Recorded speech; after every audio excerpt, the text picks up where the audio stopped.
In today's lesson, we're going to be looking at pages 32 and 33 and learning how to play Brother John and Here's a Happy Song. So let's begin with page 32 and examine that C major chord. In another lesson, I talked about the definition of the word chord. It's a pretty generic term. It just means a group of notes.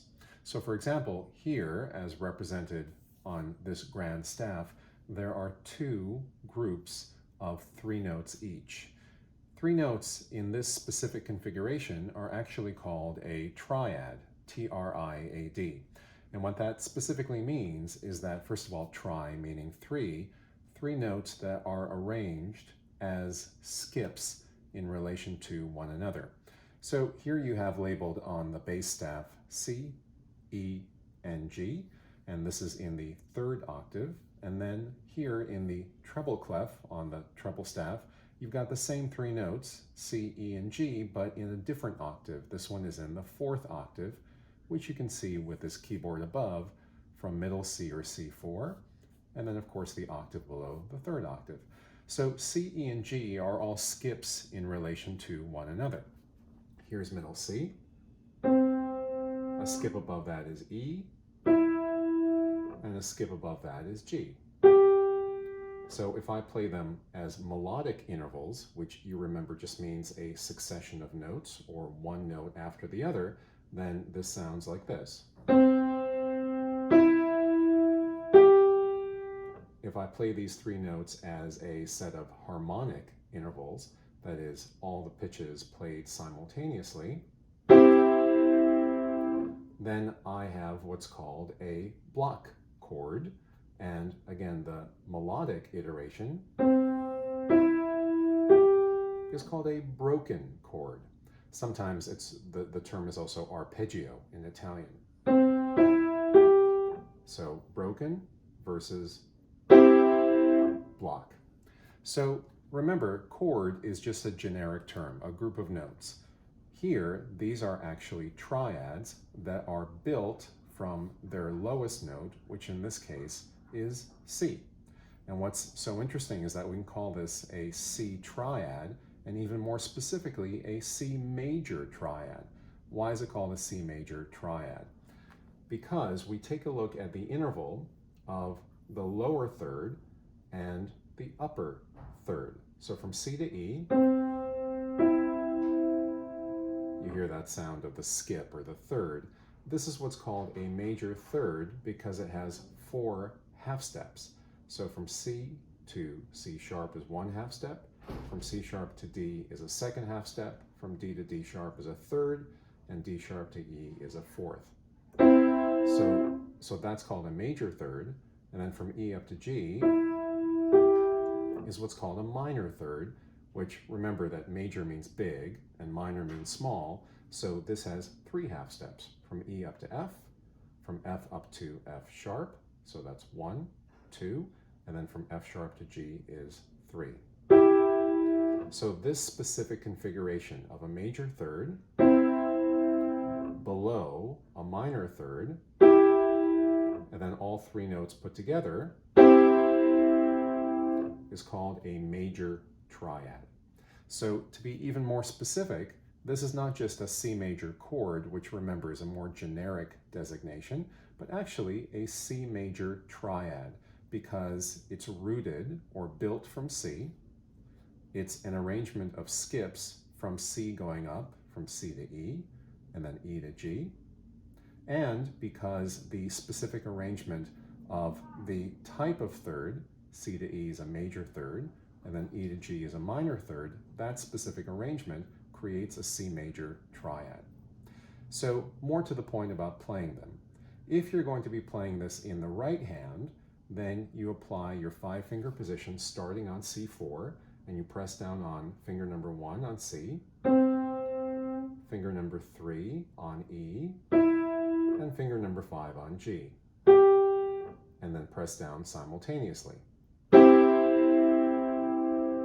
If you're going to be playing this C major triad or the C major chord in the left hand, then you go into your C position on C3, an octave below C4, and you press down with your fifth finger on C, your third finger on E, and your first finger on G, and then press down simultaneously. So you can see that at the bottom of the page there's this exercise where you can practice playing simultaneously in different rhythmic configurations. So those C major triads or the C major chord as half notes, as a whole note, as half notes, and a whole note. And then of course, as you can see, you must repeat and go back to the beginning. So let's actually practice playing this system before we continue and learn the pieces on page 33. So the first thing that we always do is we try to do as much verbal and visual analysis as possible before we continue and actually play at the keyboard. So in this case, some quick observations that you, by this point, should feel very comfortable with. So this is a grand staff. You've got that brace or the bracket that joins the two staves. This is the treble clef or the G clef. This is the bass clef or the F clef. Treble is generally played by the right hand, and the bass is played by the left hand. Our time signature is 4/4 or 4/4, which means there are 4 quarter notes in every single measure. And every measure is delimited by this vertical line called a bar line. So inside each one of these measures are 4 beats, where each beat is the quarter or the durational equivalent thereof. So for example, instead of 4 quarters, you might have 2 half notes. Instead of 4 quarters, you might have 1 whole note. So let's practice. So what we're going to do is we're going to do kind of a funny talking exercise where I'm going to say C, meaning the C major triad or that C major chord. So I'm going to give myself a beat. So this is going to be the quarter. 1, 2, like that.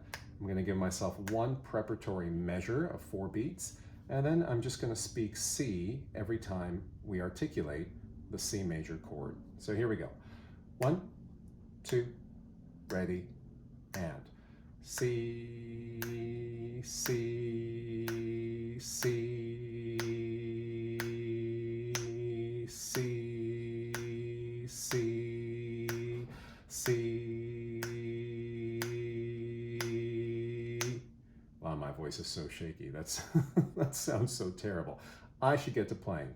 So here we go. Let's jump right into it. So we know what each hand is playing, we know what the rhythms are, and finally, we know what the dynamic is, which is mezzo forte. So not too loud, not forte, and not too soft piano, somewhere in between. So here we go. Both hands in our respective positions, right hand on the C4 position, left hand on the C3 position, and to play them simultaneously, we have fingers 1, 3, and 5 in the right, 5, 3, and 1 in the left, and it sounds like this. Okay, so here we go. 1, 2, ready, and 1, 2, 3, 4. 1, 2, 3, 4. 1, 2, 3, 4. 1, 2, ready, repeat. 1, 2, 3, 4. 1, 2, 3, 4. 1, 2, 3, 4. 1, 2, 3, 4. Release. Okay, so you can try playing that as many times as necessary, but that is our preparation to be able to play the pieces on page 33. So let's begin with Brother John, or as you may also know it in the French, Frère Jacques. So a couple of things we can observe right off the bat. This has 2 systems. Every system has 4 measures. Measure 1, 2, 3, and 4. And then in the second system, measures 5, 6, 7, and 8. Just like this exercise at the bottom of page 32, we also can observe that we have a 4/4 time signature, but unlike the mezzo forte in that exercise that you just played, hopefully with me, but definitely I played, the dynamic here is not mezzo forte, but rather piano. So we'll have to play this very softly in the first 4 measures because in the second system, our dynamic switches from piano to forte. And that, of course, coincides with the lyrics changing from "Are you sleeping?" to "Time for breakfast, get up, let's get some food." So let's try it together. We have the left hand here playing that C major chord, or the C major triad.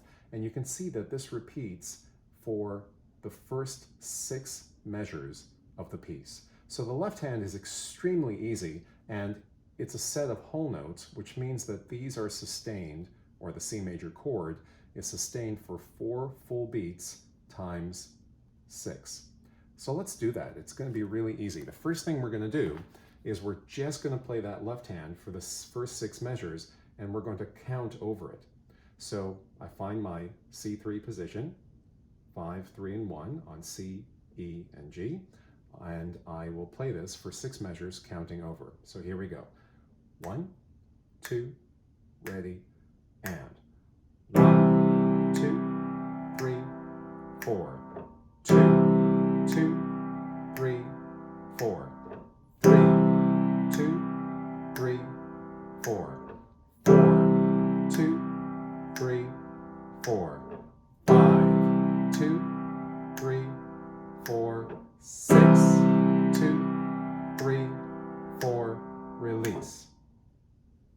Pretty boring, right? And you have to be careful, because I didn't really think about it this time. I didn't care so much to make that change between piano and forte. But it is important that you're aware of it, and not just intellectually and not just visually, but also physically, kinesthetically. You really have to make that difference. So let's try just a very quick practice. I'm going to play that C major chord once quietly, and then once really loudly, forte. And remember, the difference is in terms of force. So softly, that's less force, and then loudly. And that's it. So those are the first 6 measures in the left hand. Let's switch over to the right hand. And again, make your observations visually, verbally, before you actually play it, because to keep reiterating a point that I'm making in a lot of these pieces, we have to know what to anticipate. We have to know where to go. It'll just make it that much easier to learn this music. So here's what I can observe visually about the first 2 measures in the right hand. And of course the left, just because the C major chord is repeated for the first 6 bars anyway, first 6 measures anyway. The right hand is identical in these 2 measures. The right hand is also identical in these 2 measures.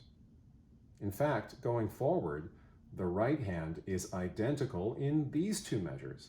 So all I really have to learn is measure 1, then repeat, measure 3, then repeat, and of course measure 5, and then repeat. So we have to learn 1, 2, 3 measures. Let's do it right now. The first thing I want you to do is to identify the letters. So remember, the first ledger line below the staff is C4. This goes from a line to a space. That's a step going up, or to the right on the keyboard. So C up a step is D. From a space to an adjacent line is another step, so we continue moving up the alphabet, D up to E. And then E skips down to C. And how do I know so quickly that this is a skip? Because we have 2 adjacent lines, and that's how the staff operates in terms of its intervallic properties. Be sure to keep reviewing older videos to really feel comfortable and secure with that information. So we have 2 steps up and a skip down, and then of course it repeats. So let's tackle this measure right off the bat. We start on middle C in that 5-finger position. We start on finger number 1. We go up a step to finger number 2. We continue up a step to finger number 3. And then we skip down back to finger number 1. So let's play that in time. These are all quarters, so I just have to set my correct pulse. So 1, 2, I have to pick a hand, right? 1, 2, ready, and.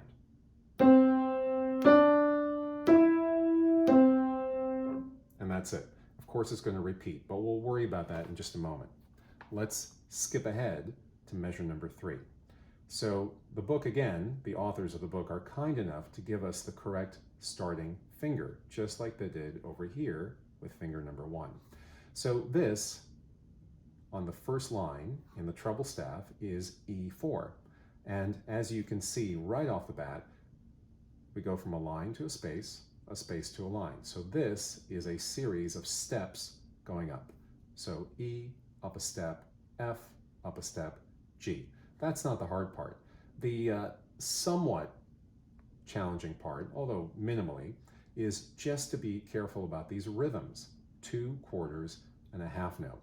As you know, the half note takes the equivalent amount of time as 2 quarters. So we're going to count 1, 2, 3, 4, release. So just hold this note for 2 beats. So let's do that. We start with finger number 3 on E, step up to F, and continue stepping up with your 5th finger on G.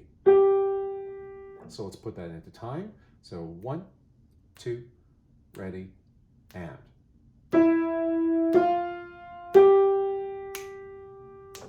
And you can see that I held that G for 2 complete beats. Of course, it repeats. Then we continue on to the last group of 2 measures where the material repeats. And let's take a look at measure number 5, or the first measure in the second system. So we begin with finger number 5, the pinky, on the second line, which you remember is your anchor point for the treble or the G clef, right? This is your reference pitch, G4. So G steps down to F, a line to a space, F steps down to E, a space to a line, and then just like we had here in this measure and this measure, our first line skips down to the first ledger line below the staff. So the notes here are G, F, E, and C. Or, of course, these fingers are given 5, 4, 3, and then 1. So let's play that. Of course, all quarters, so 1 note per beat. And those notes again are G, F, E, and C. Here we go.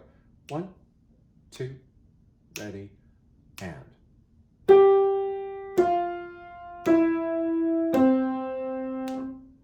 Okay, so now that we've learned these 3 measures that are then repeated, let's play them in groups. So I'm going to begin by playing the first 2 measures without any break in between.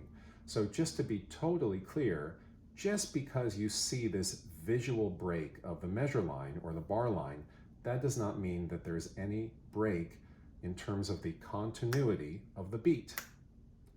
Okay, so if you were just to speak these letters with the beat for the first 2 measures, it would sound like this. Ready, and. C, D, E, C, C, D, E, C, and so on. So no breaks between the measures. Let's play it. First 2 measures only. 1, 2, ready, and. 1.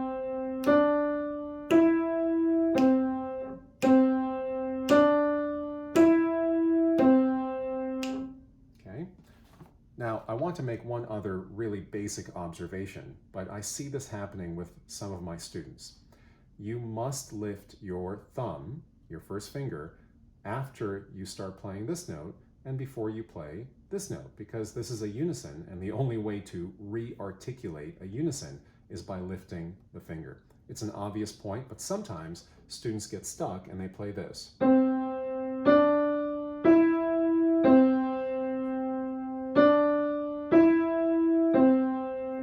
So in other words, they extend this quarter by the duration of this quarter. And that is something that can happen in music. In fact, it's introduced on another page. Looking ahead at page 35. These are called tied notes, but we're going to talk about that in another lesson. So in this lesson, be sure that you don't prolong this C for any longer than 1 quarter. You lift, and then you repeat it again on the first beat of this measure. let's play these two measures. E, F, G. 1, 2, ready, and. 3, 4.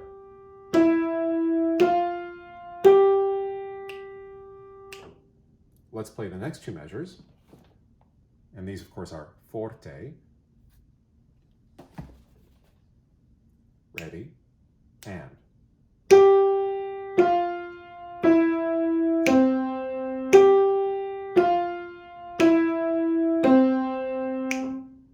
Okay, and now the last thing we want to do is just put those three groups of two measures each all together. So we're going to play just like we did all the way back in the beginning. We played that left hand for 6 measures.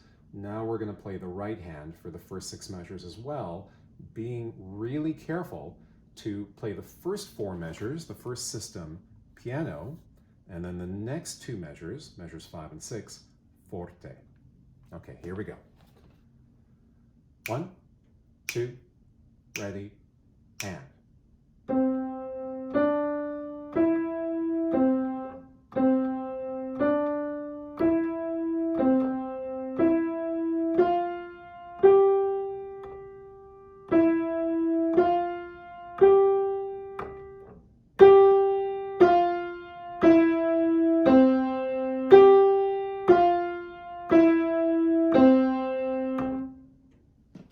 Okay, so we were careful about changing from piano to forte. We were careful to hold these half notes out for 2 complete beats. And so now, before we complete this piece with our last 2 measures, let's try putting the right and the left hand together for the first 6 measures. So it seems fairly simple because we know that the left hand just repeats that C major triad, or the chord. So the hard part is not each hand separately, but rather the coordination of the hands on every first beat, because that's where the left hand has to lift and re-articulate that triad, or that chord. So let's try it. 1, 2, ready, and.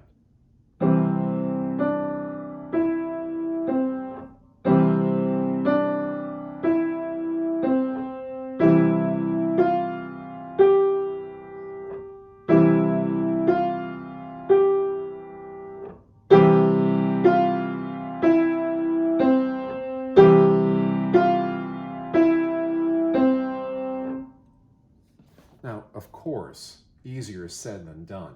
So what are some strategies in case this doesn't work as smoothly for you as it did just for me, So one thing you can do is just practice playing every first beat.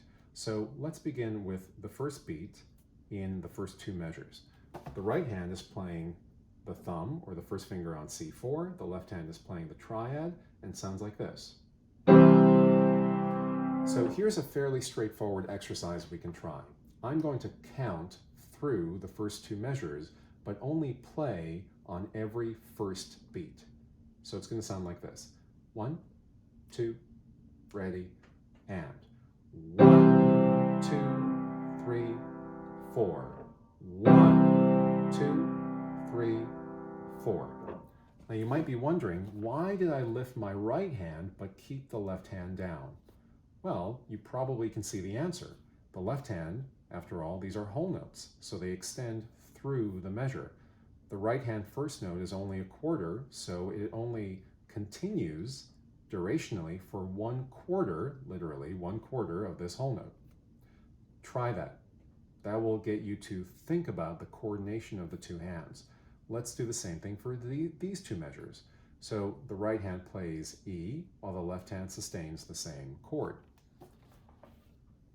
1, 2, ready, and.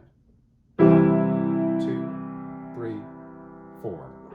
1, 2, 3, 4, release. And finally, let's do the same thing for these 2 measures. So you can see that the right hand now begins not on C, not on E, but rather on G. 3, 4. 2, 3, 4.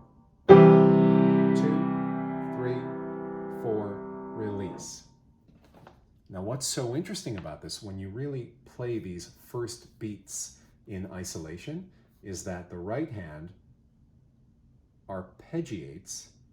Do you remember that term from earlier, the broken chord or the melodic iteration of these three notes?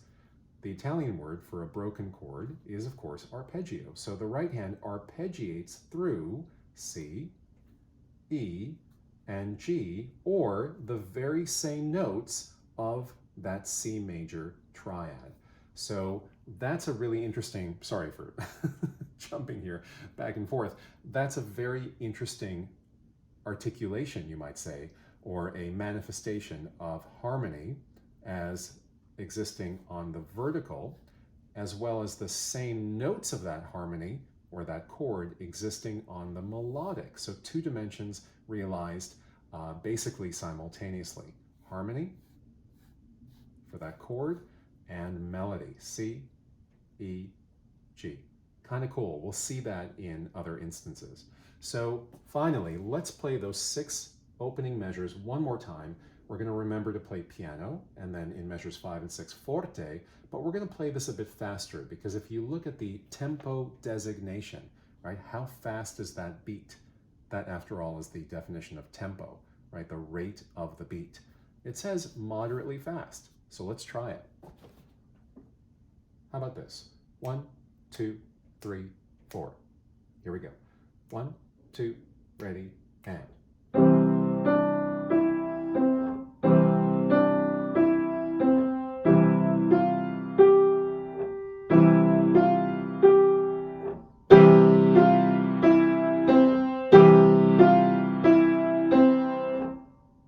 Okay, by this point you should feel basically comfortable, and so we have just 2 measures left, and just like the pattern that we observed in the previous 6 measures, these 2 are the same. What you play here in measure 7 repeats in measure 8.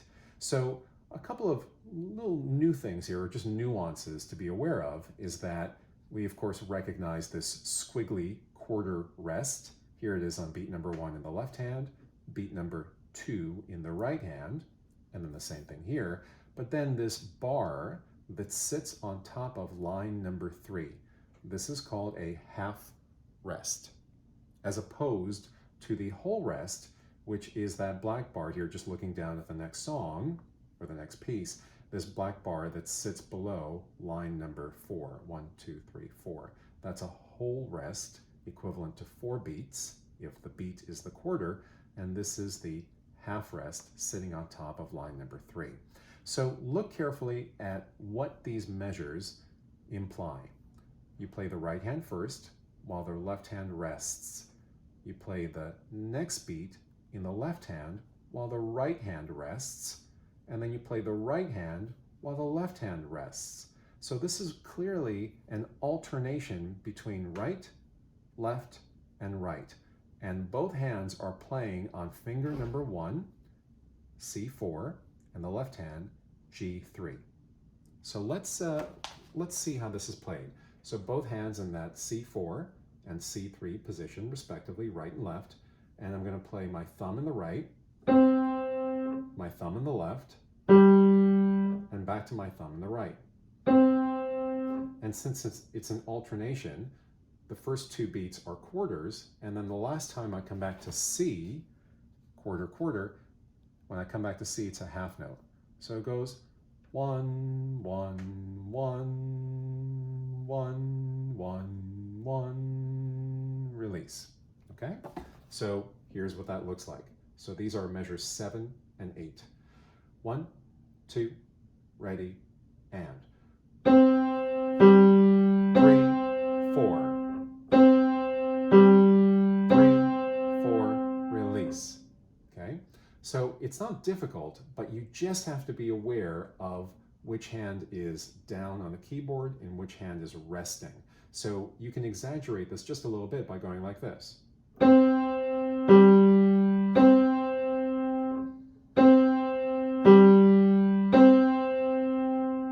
Just so you see which hand is down and which hand is up.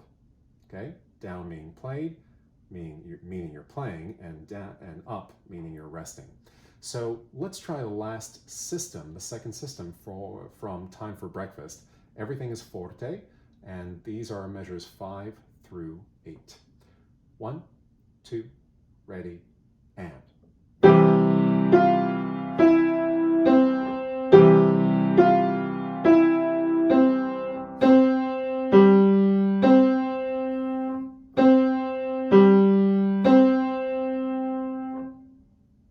Okay, so now we're ready to play the entire piece.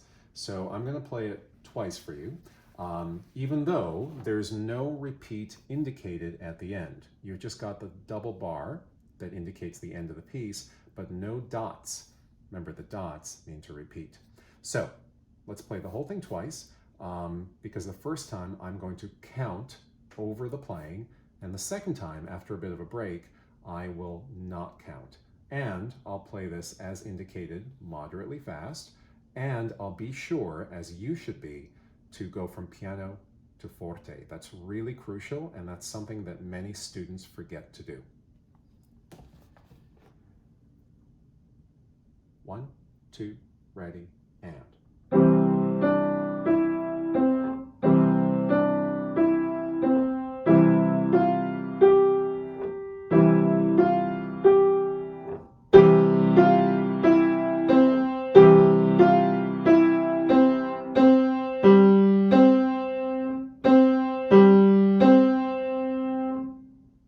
Now, it would help if I followed my own instructions, right? Just like I did that in another video where I said I would count and then I proceeded to immediately not count. So that was the time where I didn't count. Now let me do it with counting, and you'll follow this on your own terms. So if you want to count over, you'll do so. If you want to set a metronome, you'll do so. Or if you've internalized that beat, and you can follow exactly as I just did without speeding up or slowing down in any significant manner, then you can do that as well. But let me follow my own instructions. I will count as I play. Here we go. 1, 2, ready, and. 1, 2, 3, 4. 1, 2, 3, 4. 1, 2, 3, 4. 1, 2, 3, 4. 1, 2,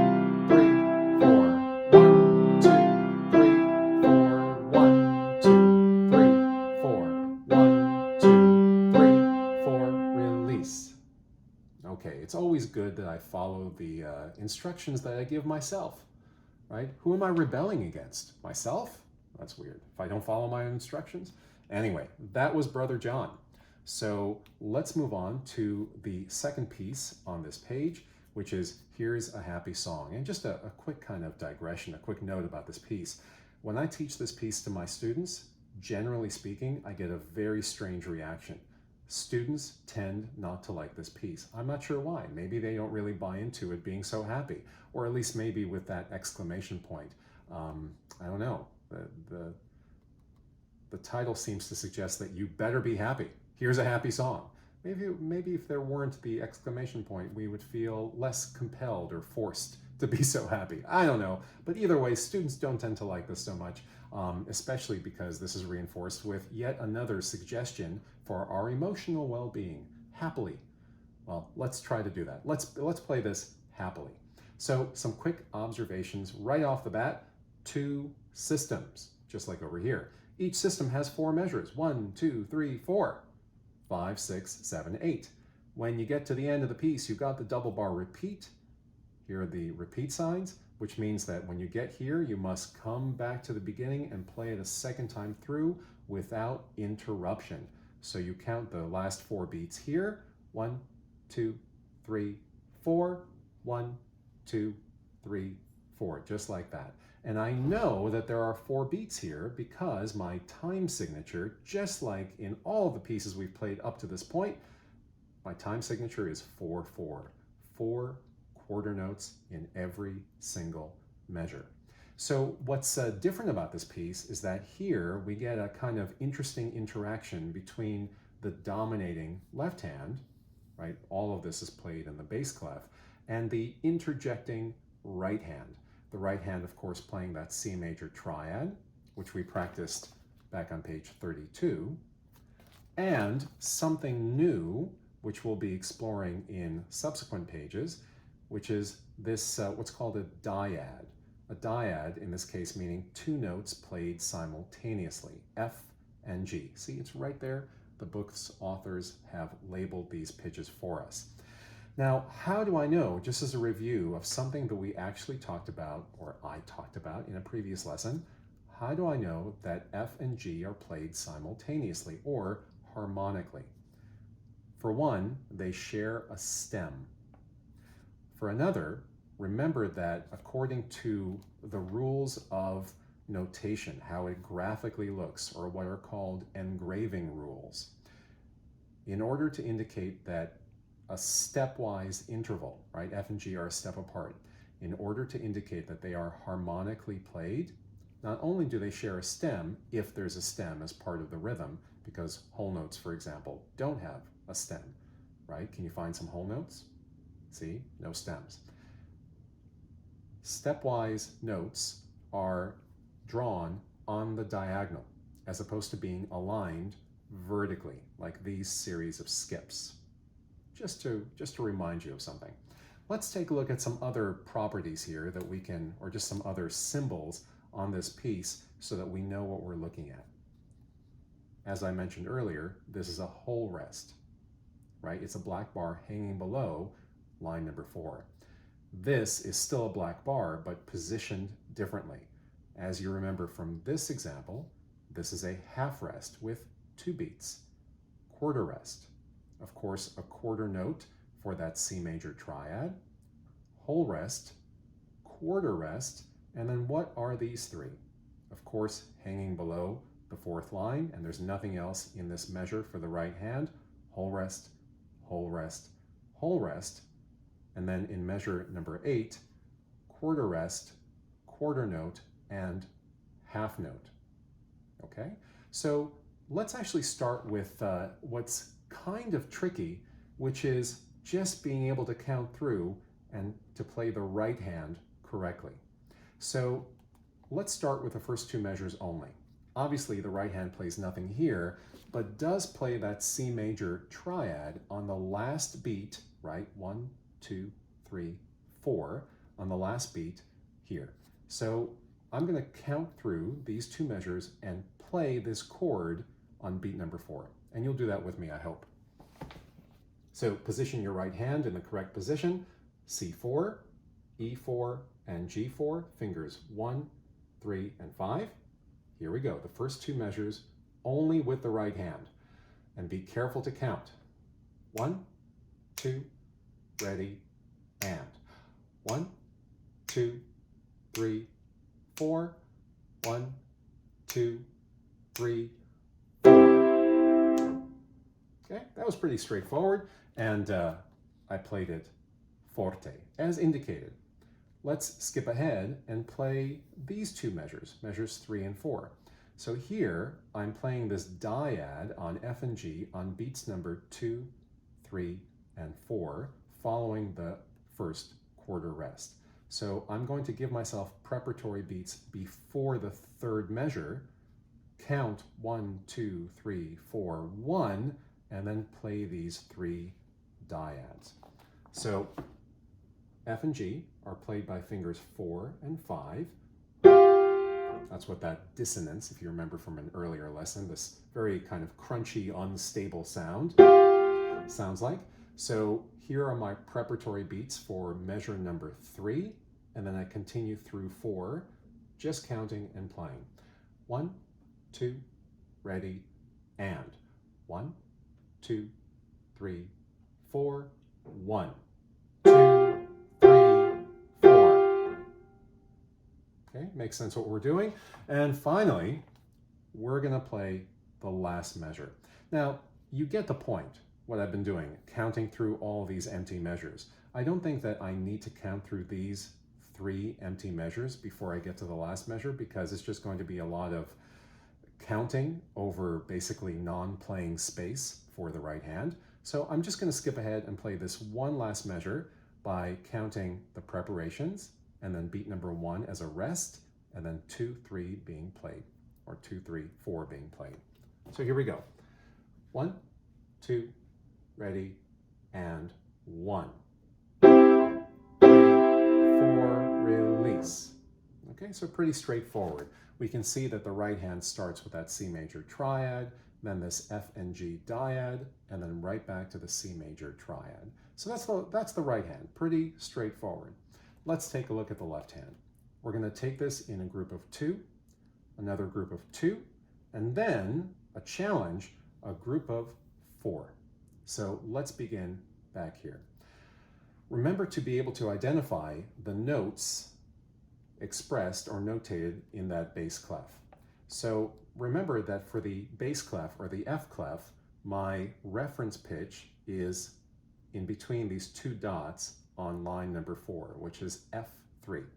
I know this is F, which means that if I go up, then this is going to be alphabetically G, because this is a line to a space.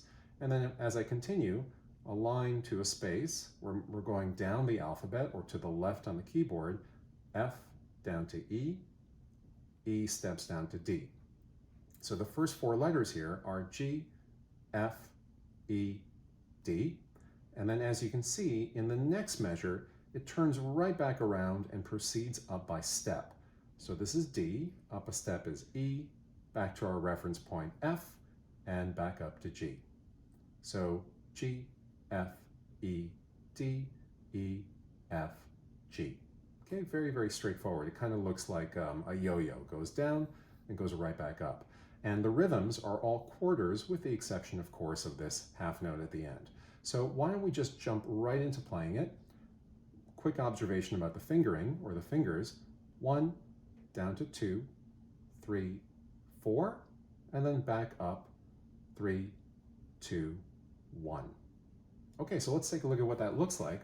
So my hand is in the left hand position on C3, and I'm starting with G, down a step to F, down a step to E, down a step to D, and then right back up to E, up a step to F, and G.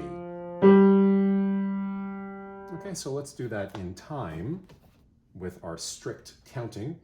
1, 2, ready, and 1, 2, 3, 4, 1, 2, 3, 4, release.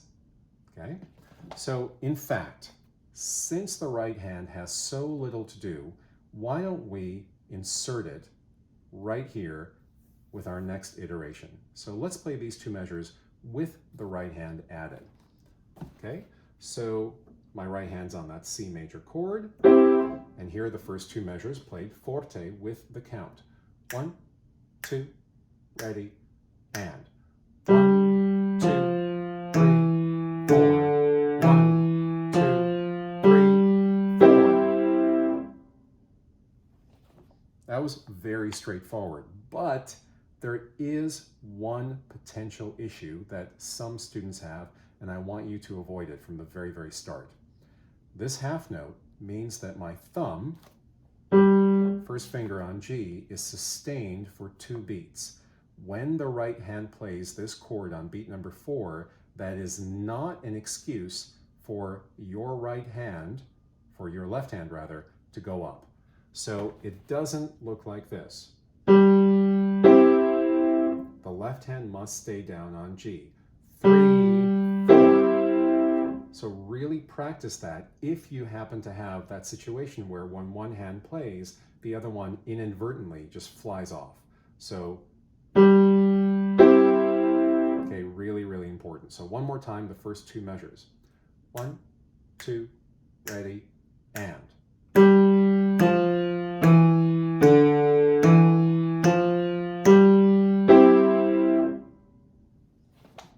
Great. Let's continue with the next 2 measures. So we, of course, already know the right hand, but we're going to focus on the left. You can see that it has a similar shape or contour to the first 2 measures, in that we go down and right back up to our starting point, right? Our first note is also our last note, so we return full circle, as it were. The same thing happens here. This first note is that reference pitch for the bass clef, F3. So is this. Just observe the rhythms. 4 quarters and a whole note. So what finger do we have on F? That's finger number 2. Down a step is 3. Down a step is 4. Back up a step, 3, and back up a step, 2. So the notes F, E, D, back up to E and F. So let's play the left hand once with the correct time. So you've got your 5-finger position. We're playing F, down a step to E, down a step to D, back up to E, and F. Okay, so let's play that. 1, 2, ready, and. 1, 2, 3, 4, release. So just like before, when the left hand plays, it holds through while the right hand articulates its chord. This is true here as well. The left hand sustains F as a whole note for 4 full beats, while those dyads are played following beat number 1, which begins in the right hand, as you know, with that quarter rest. So let's try first just playing this 4th measure with both hands. So F in the left, the dyad F and G in the right, and it sounds like this. 1, 2, ready, and. 1, 2, 3, 4. Okay, so make sure that left hand stays down. Let's play measures 3 and 4 with both hands together, the right hand coming in measure number 4. 1, 2, ready, and.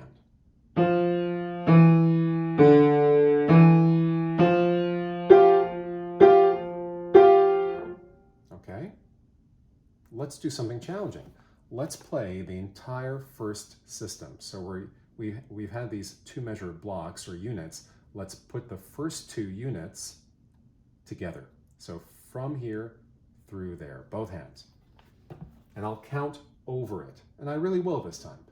1, 2, ready, and. 1, 2, 3, 4. 1, 2, 3, 4. 1, 2, 3, 4. 1, 2, 3, 4. Let's go on to our final system, which I want us to treat as one big unit. Just because there's this pretty much continuous flow of melody, right? Remember, notes in succession in the left hand until we get to this whole note, and then the right hand interjects into this fascinating conversation. So let's begin right here. This measure looks familiar, doesn't it? G, F, E, D. Fingers 1, 2, 3, 4. That's the same thing as the first measure. So we really don't have to relearn it.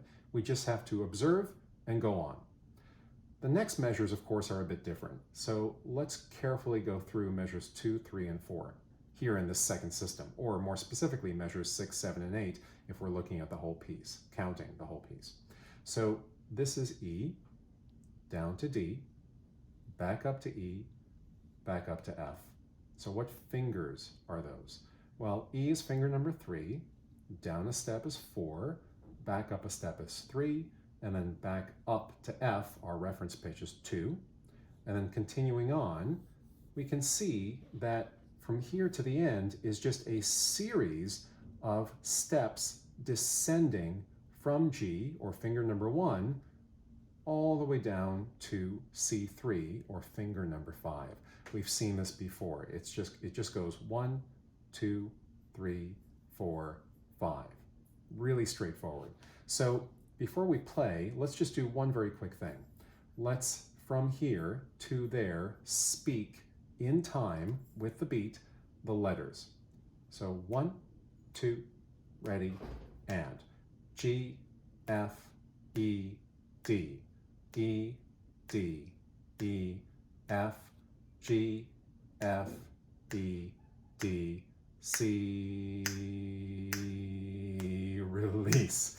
Okay, I'm always laughing at the kind of shakiness of my voice. And let's do that one more time with the correct fingers. Okay, so here we go. From here, we're going to speak the numbers, right? 1, 2, 3, 4, and so on. 1, 2, ready, and 1, 2, 3, 4, 3, 4, 3, 2, 1, 2, 3, 4, 5, release.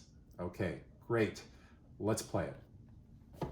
Okay, so left hand in position, and remember we're playing 1, down to 2, down to 3, down to 4, back up to 3, down to 4, up to 3, up to 2, and then from 1, stepwise down to 5.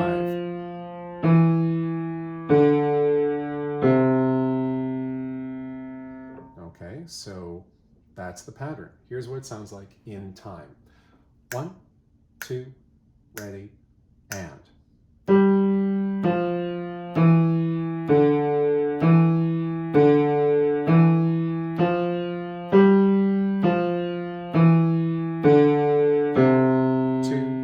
3, 4, release. Okay, so let's do that one more time, and this time add the right hand in the final measure. But if you're new to this, and you probably are, because why else would you be watching this?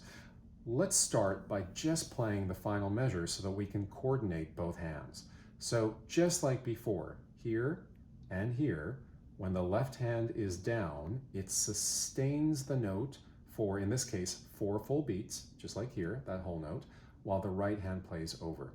So let's try this. Final measure. Left hand plays finger number 5, the pinky, on C3, and the right hand plays the C major triad or chord twice on beats 2 and 3. So it sounds like this. 1, 2, ready, and 1, 2, 3, 4, release. Okay. I've said this in reference to Brother John, but it's really important that when you are repeating the same note or notes, you've got to lift a little bit. So don't do this. Like you're glued to the keyboard. Think of it like a trampoline. We bounce and then we settle. So 1, 2, 3, 4, release. Right? You can see that. Up, down. Otherwise, it will be very hard to quickly re-articulate notes or single notes or chords because you'll just feel like you're stuck to the keyboard, right? There has to be a certain buoyancy, a lightness here. So one more time, that final measure. Ready, and 1, 2, 3, 4, release.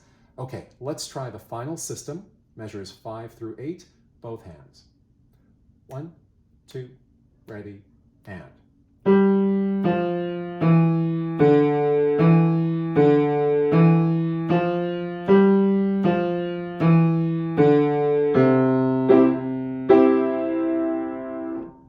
Okay, so all we have left to do is combine the 2 units that we've already worked through. So we had units here, and then we put them together. So this is now our large unit number 1, and then here we've got our second large unit of 4 measures as well. So let's try putting it all together, playing through the entire piece, and then we'll make some final observations. So I'm going to play this for you twice because that's what it says. It's giving us these repeat signs, right? The 2 dots at the end. And I'll actually follow my instructions this time. The first time, I'm going to count over the playing. The second time, I won't. Here we go. Here's a happy song. And I am happy, so let's play it accordingly. 1, 2, ready, and. 1, 2, 3, 4. 1, 2, 3, 4. 1, 2, 3, 4. 1, 2, 3, 4. 1, 2, 3, 4. 1, 2, 3, 4. 1, 2, 3, 4. 1, 2, 3, 4.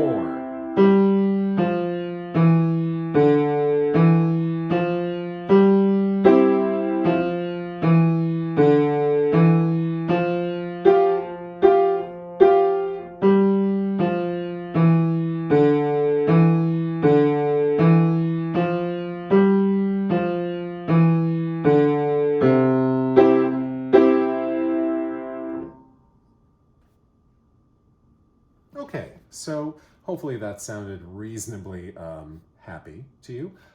If you want to make it sound even happier, you probably can play it faster. So how about I try that just once, and if there's any problem that you're having coordinating the hands, remember to practice each spot where the two hands are playing simultaneously, or at least together, separately, just like we did. So you can practice these last two beats of measure number 2, all of measure number 4, and all of measure number 8. So in fact, before I play through all of that, let's just isolate those spots one more time, just for practice, just to make sure that we're totally clear on how to play those spots. So let's start with this. I'm going to give you a preparatory count of 1, 2, and then play on 3 and 4.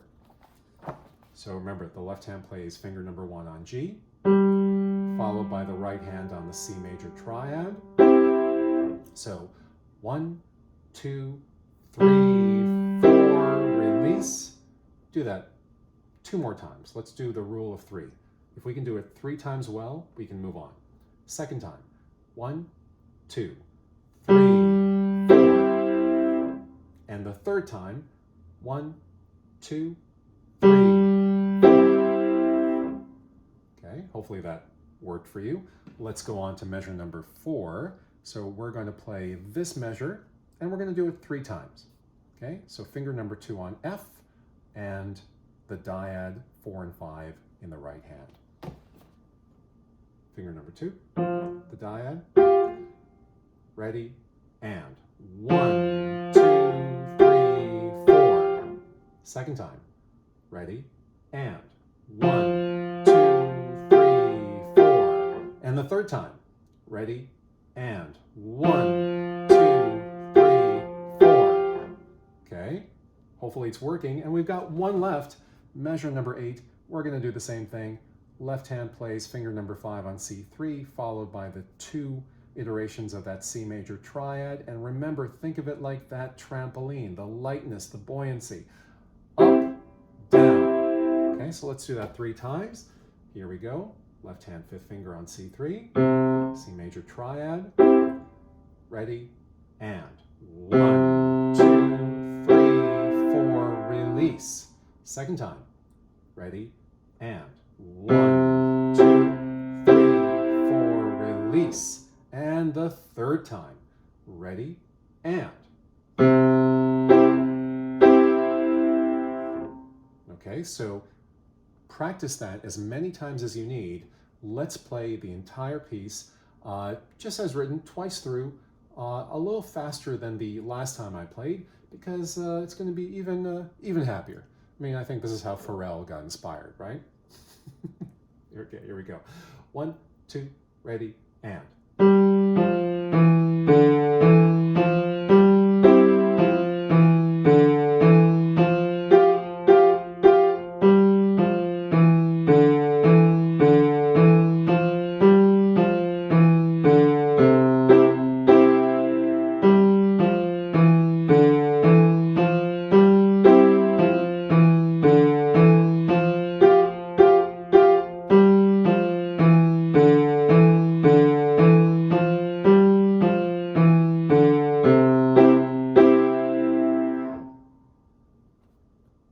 Okay, that completes this lesson on Brother John and Here's a Happy Song. We added some new things to our arsenal of technique, including playing that C major chord or triad in the left hand as well as the right hand. We talked about this dyad on F and G. We recollected what those quarter and whole rests look like. We also added an observation about half note rests or just half rests. And hopefully we played both pieces with some degree of joy and happiness, especially because the book told us to do so. So I get that my students don't necessarily like this piece, but I think it's because they tend to play it too slowly. So the faster this one goes, the happier it sounds.